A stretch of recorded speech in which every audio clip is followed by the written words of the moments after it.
Tonton video ini sampai selesai agar Anda tidak gagal paham.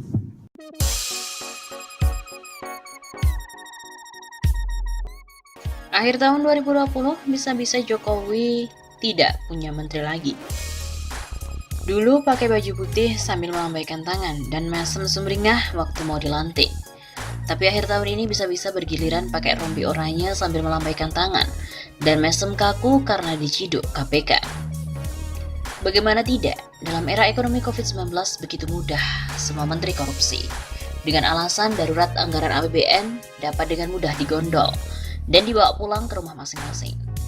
Dalam keadaan normal tanpa COVID-19 saja, anggaran APBN begitu gampang dicolong. Apalagi menggunakan alasan darurat. Setelah dua menteri diciduk KPK, yakni Menteri Perikanan dan Kelautan dan Menteri Sosial, bisa jadi menteri-menteri lainnya akan ikut kena ciduk gara-gara menggondol dana COVID-19. Bayangkan ya, dana untuk keperluan penanganan COVID ini mencapai 700 triliun rupiah. Dana ini telah digunakan untuk penanganan kesehatan dan ekonomi. Semua menggunakan strategi darurat atau strategi suka-sukalah. Mengapa dikatakan demikian? Bayangkan saja apa yang terjadi di sektor kesehatan. Mulai dari pengadaan alat kesehatan, obat-obatan, vaksin, semua darurat. Siapa cepat, dia dapat. Harga alat kesehatan bisa di-markup sesuka hati. Data jumlah pasien COVID-19, data jumlah tes swab, PCR, semua bisa dikurang di atas lutut kalau mau. Demikian juga anggaran untuk pengadaan obat dan vaksin, semua bisa Demikian juga untuk anggaran pengadaan obat dan vaksin. Semua bisa digondol karena dana bisa disulap. Bagaimana dengan penanganan dampak ekonomi COVID? Ini lebih gawat lagi. Suntikan dana gelondongan APBN ke perbankan. Suntikan dana gelondongan dalam investasi pemerintah. Penyertaan pemerintah ke swasta dan BUMN. Semua bisa digondol. Lebih mengerikan lagi, suntikan dana kepada UMKM. Dana yang akan disalurkan lewat perbankan bersama gelondongan dana suntikan perbankan ini benar-benar bisa digondol dan dibawa pulang. Bagaimana tidak? Jumlah UMKM itu bisa direkayasa, di-markup. UMKM itu bisa dibuat untuk dapat dana. Data UMKM bisa dibuat di atas lutut. Apalagi selama ini jutaan jumlah UMKM yang selalu diklaim oleh pemerintah dan selalu dikeroyok oleh hampir semua kementerian, lembaga, dan juga BUMN untuk menyalurkan CSR yang tidak jelas datanya. Bahkan, di era digitalisasi sekalipun tak ada satu lembaga dan BUMN di Indonesia yang berani mengumumkan UMKM binaan mereka menurut nama dan alamat. Dana APBN dalam jumlah besar untuk bantuan UMKM dalam rangka COVID-19 dapat dipastikan akan memunculkan banyak UMKM siluman, atau UMKM yang sudah masuk kuburan dikatakan masih hidup, atau UMKM fiksi, ceritanya ada tapi barangnya tidak ada.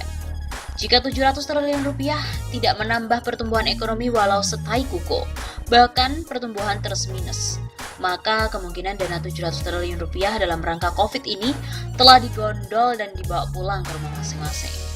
Ngerinya lagi, setiap tindakan menggondol dana COVID boleh jadi semuanya sudah direkam oleh KPK. Tinggal eksekusi aja.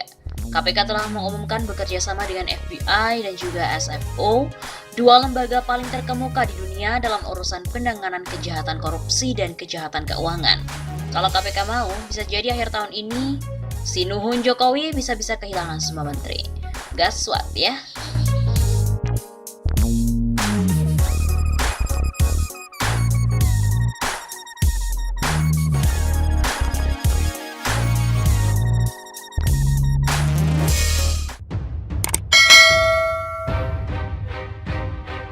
Prabowo terjaring OTT KPK, itu peringatan bagi seluruh penyelenggara negara.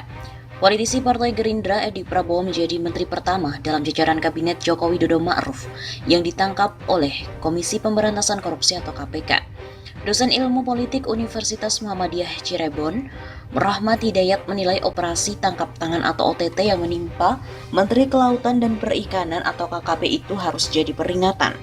Tidak hanya di elit pemerintahan pusat, tapi juga di pemerintahan daerah. Prinsipnya, semua penyelenggara negara harus taat asas dan aturan regulasi yang baik, dengan mengikuti tata kelola pemerintahan, baik itu pemerintah daerah maupun pada level pemerintah desa. Demikian penuturan Rohmat, seperti diberitakan dari kantor berita RMOL Jabar Rabu 25 November. Pria yang sedang menempuh pendidikan doktor ilmu politik di Universitas Gadjah Mada tersebut mengingatkan setiap penyelenggara pemerintahan dan pengelola keuangan negara harus mengikuti regulasi yang baik sesuai dengan peraturan dan perundang-undangan. Kedepan kita semua yang menjadi penyelenggara pemerintahan di bawah harus lebih bisa mawas diri dalam mengelola keuangan negara. Begitu kata Rohmat Hidayat.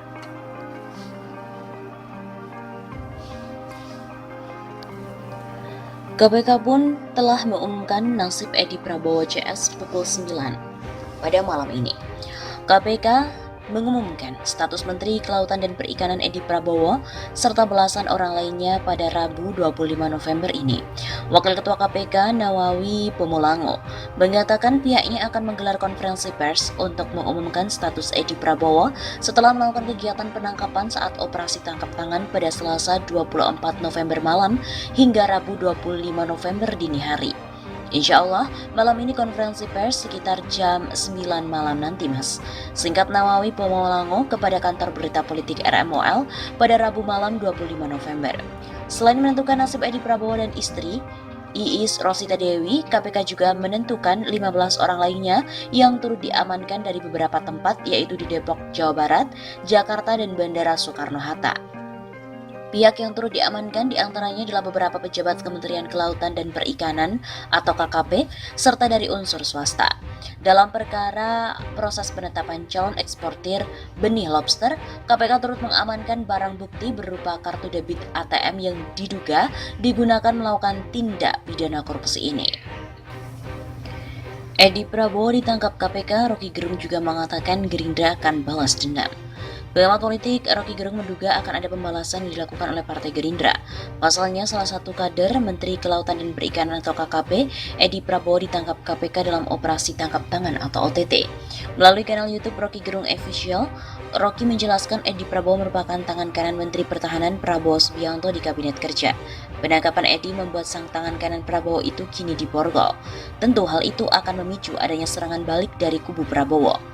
Mungkin nanti akan ada revenge, pembalasan dari Gerindra terhadap dugaan partai lain yang melakukan itu, kata Roky seperti dikutip pada Rabu 25 November.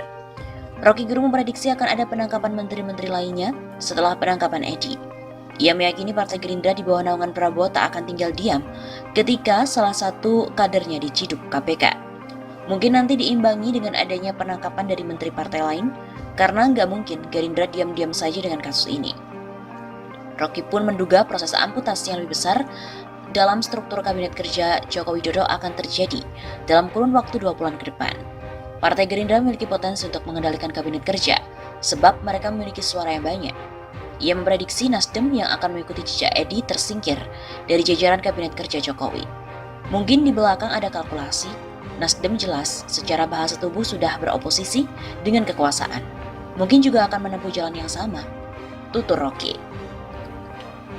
Diketahui penyidik senior KPK Novel Baswedan pimpin penangkapan Menteri KKP Edi Prabowo.